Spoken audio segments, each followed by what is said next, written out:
أتيت وقد توزعت الهدايا وحملت الرحال على المطايا عبيدك يا إله الناس غاو وليس سواك يمنحني هدايا أتيت وقد سب سے پہلے ڈسٹرکٹ جیل ایبٹ آباد کی ایڈمنسٹریشن کی طرف سے، اپنی طرف سے، اپنے سارے سٹاف کی طرف سے، اور ہمارے ساتھ یہاں پر جتنے لوگ موجود ہیں ان سب کی طرف سے مفتی صاحب کا بے حد مشکور ہوں کہ آپ نے اپنے انتہائی قیمتی وقت سے ہمیں یہاں پر موقع دیا۔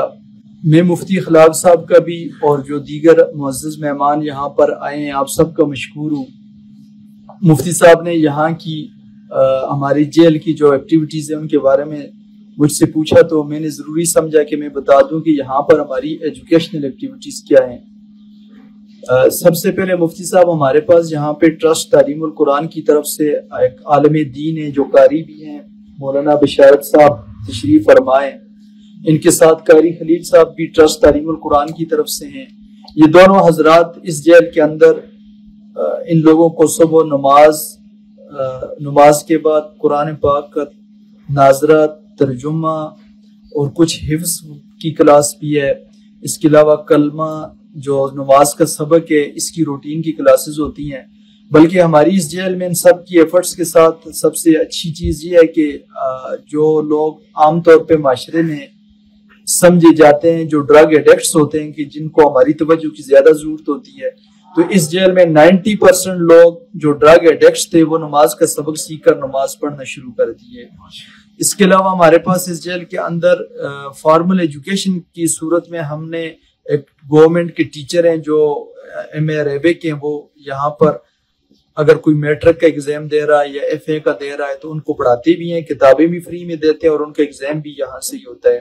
اور وہ بھی چونکہ عالم دین ہے اور ان کے ساتھ وہ بھی مل کر ان کو جو دینی کلاسز ہیں جاری رکھے ہوئے ہیں۔ اس کے علاوہ ہم یہاں اس جیل میں نان ووون بیگز کی چھوٹی سی انڈسٹری ہے وہ بنا رہے ہیں۔ ٹیلرنگ کا ایک پروجیکٹ شروع کیا ہوا ہے جس میں یہ لوگ مختلف چیزیں بنا رہے ہیں، کپڑے جیل کے اندر سی کر دے رہے ہیں، بیڈ کرافٹ ورک کے موتیوں سے مختلف چیزیں بنا رہے ہیں۔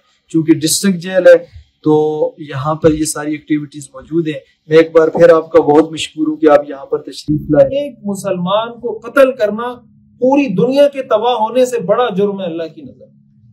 لَزَوَالُ الدُّنْيَا أَهْوَنُ عَلَى اللَّهِ مِنْ قَتْلِ رَجُلٍ مُؤْمِنٍ۔ حدیث میں آتا ہے رسول اللہ صلی اللہ علیہ وسلم ایک مرتبہ بیت اللہ کا طواف کر رہے تھے اور بیت اللہ کو آپ دیکھنے لگے اور فرمانے لگے بیت اللہ تو کتنا خوبصورت ہے، تیری خوشبو کتنی خوبصورت ہے، تو کتنا پیارا ہے۔ پھر فرمانے لگے اللہ کی قسم ایک مومن کا مال، اس کی جان، اس کی عزت اللہ کی نظر میں تیرے سے بھی زیادہ محترم۔ بیت اللہ سے زیادہ محترم ہے ایک انسان کی عزت، بیت اللہ سے زیادہ محترم ہے ایک انسان کا مال، بیت اللہ سے زیادہ محترم ہے ایک انسان کی جان۔ تو یہ کیوں؟ اس لیے کہ اللہ کی نظر میں انسان کی ویلیو ہے، اللہ کی نظر میں انسان کی وقت ہے۔ اگر اللہ کو وقت نہ ہوتی تو اگر اللہ کو باقی ساری کائنات کی پرواہ نہیں ہے تو انسان کی بھی نہ ہوتی۔ اس انسان کو اللہ نے اپنے لیے بنایا، کہتے ہیں نا ساری دنیا کو اللہ نے انسان کے لیے بنایا اور انسان کو اپنے لیے بنایا۔ یہ ساری کائنات اللہ نے کس کے لیے بنائی؟ بھائی دیکھیں، ہم گائے کو ذبح کر کے کھاتے ہیں، بکری کو ذبح کر کے کھاتے ہیں، سبزیاں ہم کھاتے ہیں، دالیں ہم کھاتے ہیں، سورج سے ہم فائدہ حاصل کرتے ہیں، اس سے ہم نے سولر کے ذریعے ہم انرجی حاصل کر رہے ہیں، چاند سے ہم فائدہ حاصل کر رہے ہیں، سمندر سے ہم فائدہ حاصل کر رہے ہیں۔ دنیا کی ساری مخلوق سے کون فائدہ اٹھا رہا ہے؟ کسی جانور کو اللہ نے یہ اجازت تو نہیں دی کہ بھئی جانوروں کو اجازت ہے کہ انسانوں کو حلال کر کے کھاتا رہے۔ یہ جانور ہمارے لیے حلال کیے اللہ نے کہ تمہارے لیے جانور حلال ہے۔ تم گائے کو ہاں بتا دیا کہ یہ حلال ہے یہ حرام ہے، تو ظاہر ڈسپلن، قانون، نظم و ضبط جو آپ کسی سسٹم میں رہتے ہیں وہ تو فالو کرنا ہوتا ہے۔ تو اللہ نے بھی دنیا کا ایک سسٹم بنایا کہ یہ حلال ہے یہ حرام ہے، لیکن ساری چیزیں ہمارے فائدے کے لیے، یہ آسمان، یہ زمین، یہ پہاڑ، یہ درخت، چرند پرند، سارا نظام اللہ نے ہمارے لیے بنایا۔ اور ہمیں اپنے لیے بنایا. وما خلقت الجن والانس الا لیعبدون، کہ میں نے جنات اور انسان کو پیدا نہیں کیا مگر صرف اپنی عبادت کے لیے. تو اللہ کی نظر میں انسان کی بڑی ویلیو ہے. حدیث میں آتا ہے خطبہ حجۃ الوداع کے موقع پر جب رسول اللہ صلی اللہ علیہ وسلم نے آخری خطبہ دیا تھا، حج جو آپ کا حج تھا، اس موقع پر آپ نے آخری اپنا خطبہ ارشاد کیا تھا. اس میں آپ علیہ الصلوۃ والسلام نے فرمایا تھا الا ان دماءکم واموالکم واعراضکم علیکم حرام کحرمت یومکم ھذا فی شہرکم ھذا فی بلدکم ھذا. یہ آخری خطبہ ہے حضور کا. اور ظاہر ہے کہ جب انسان آخری نصیحت کی وصیت کر رہا ہوتا ہے دنیا سے جانے سے پہلے، تو وہ بات کرتا ہے جو سب سے اہم ہوتی ہے. آپ صلی اللہ علیہ وسلم کی آخری نصیحت اور وصیت امت کو یہ تھی کہ تمہارا خون، تمہاری عزت اور تمہاری جان، تمہارا مال، یعنی کسی بھی انسان کی عزت، کسی بھی انسان کا خون، کسی بھی انسان کا مال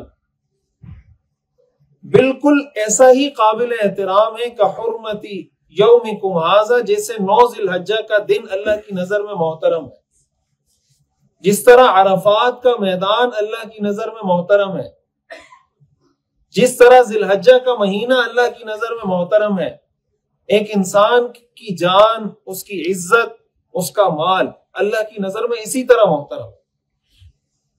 اسی طرح خواتین کے حوالے سے حضور علیہ الصلوۃ والسلام نے ہمیں تعلیمات دی کہ بھائی تم نے خواتین کا خیال رکھنا ہے. استوصوا بالنساء خیرا، میں تمہیں خواتین کے ساتھ اچھا معاملہ کرنے کی وصیت کرتا ہوں. یہ سارے احکام حضور علیہ الصلوۃ والسلام پر جب پہلی وحی نازل ہوئی آپ گھبرا گئے کہ یہ کیا ہوا ہے. پہلی دفعہ وحی نازل ہوئی تھی، آپ گھر تشریف لائے، حضرت خدیجہ سے فرمایا کہ مجھے اپنی جان کا ڈر ہے. آپ کے جسم پہ کپ کپی طاری تھی، حضرت جبریل علیہ السلام نے 2-3 دفعہ آپ کو زور سے دبایا. تو حضرت خدیجہ نے فرمایا کہ آپ پرواہ نہ کریں، اللہ آپ کو کبھی ضائع نہیں کرے. پھر حضرت خدیجہ رضی اللہ تعالیٰ عنہ نے کچھ اعمال گنوائے کہ آپ کا یہ کردار ہے اور اس کردار والے کو اللہ ضائع نہیں کرتا. وہ کیا تھا؟ انک لتصل الرحم، آپ صلہ رحمی کرتے ہیں، رشتہ داروں کا خیال رکھتے ہیں. وتحمل الکل، جو اپنا بوجھ نہیں اٹھا سکتا آپ اس کا بوجھ اٹھاتے ہیں. وتقری الضیف، آپ مہمان کی مہمان نوازی کرتے ہیں. وتعین علی نوائب الحق، کسی پر کوئی آسمانی آفت آ جائے، زلزلہ آ جائے، مصیبت آ جائے، آپ اس کے ساتھ کھڑے ہو جاتے ہیں. تو جس آدمی میں یہ کوالٹیز ہوتی ہیں اللہ اس کو کبھی ضائع نہیں کرتا. جو ایکٹیویٹیز جیل میں ہو رہی ہیں اس کے بارے میں سن کر خوشی ہوئی کہ ماشاءاللہ ایک پازیٹیو محنت ہو رہی ہے کہ کوئی پروڈکٹیو کام یہاں پہ ہو سکے. قرآن کریم میں اللہ تعالیٰ ارشاد فرماتے ہیں یا ایھا الذین آمنوا ادخلوا فی السلم کافہ، اے ایمان والو پورے کے پورے اسلام میں داخل ہو جاؤ. ولا تتبعوا خطوات الشیطان، اور شیطان کے نقش قدم پر مت چلو. انہ لکم عدو مبین، بے شک شیطان تمہارا کھلا دشمن ہے. تو شیطان انسان کو اسلام کے راستے سے جب ہٹاتا ہے، اسلام کا جو بھی حکم ہے، تو شیطان صرف یہ نہیں چاہتا کہ کسی انسان کی آخرت خراب ہو، بلکہ شیطان کی یہ بھی کوشش ہوتی ہے کہ اس کی دنیا خراب کرے. قرآن کریم میں اللہ تعالیٰ نے اس کا ذکر کیا ہے کہ جب کسی مسلمان کو پریشانی ہوتی ہے تو شیطان کو اس سے خوشی ہوتی ہے. لِيَحْزُنَ الَّذِينَ آمَنُوا، قرآن کریم میں اس کا اللہ نے ذکر کیا ہے. تو شیطان صرف اس سے خوش نہیں ہوتا کہ آخرت میں کوئی جہنم میں جائے گا اور آخرت میں کسی کو سزا ہوگی، بلکہ وہ اس سے بھی خوش ہوتا ہے کہ دنیا میں اگر کسی کو کوئی تکلیف پہنچ رہی ہے، کسی کا کوئی ایکسیڈنٹ ہو رہا ہے، کوئی کسی پریشانی میں مبتلا ہو رہا ہے، شیطان خوش ہوتا ہے کہ اچھا یہ مبتلا ہو. ظاہر ہے کہ جب وہ ورغلاتا ہے شیطان، اس وقت تو اپنی دشمنی ظاہر نہیں کرتا نا کہ میں دشمن ہوں. جب کوئی دشمن آپ کو یہ کہہ دے گا کہ میں تمہارا دشمن ہوں، پھر آپ اس کی بات تو نہیں مانیں گے، یا میں اس کی بات تو نہیں مانوں. مجھے اگر کوئی کہہ دے میں تیرا دشمن ہوں اور میں تجھے یہ کہہ رہا ہوں کہ یہ کر لے، تو میں کروں گا؟ کبھی نہیں کروں گا. میں کہوں گا بھائی جب تو میرا دشمن ہے میں کیوں تیری بات مانوں. تو شیطان یہ چاہتا ہے کہ انسان کو کسی مصیبت میں ڈالے، دنیا کی کسی مصیبت میں ڈالے، آخرت کی کسی مصیبت میں ڈالے.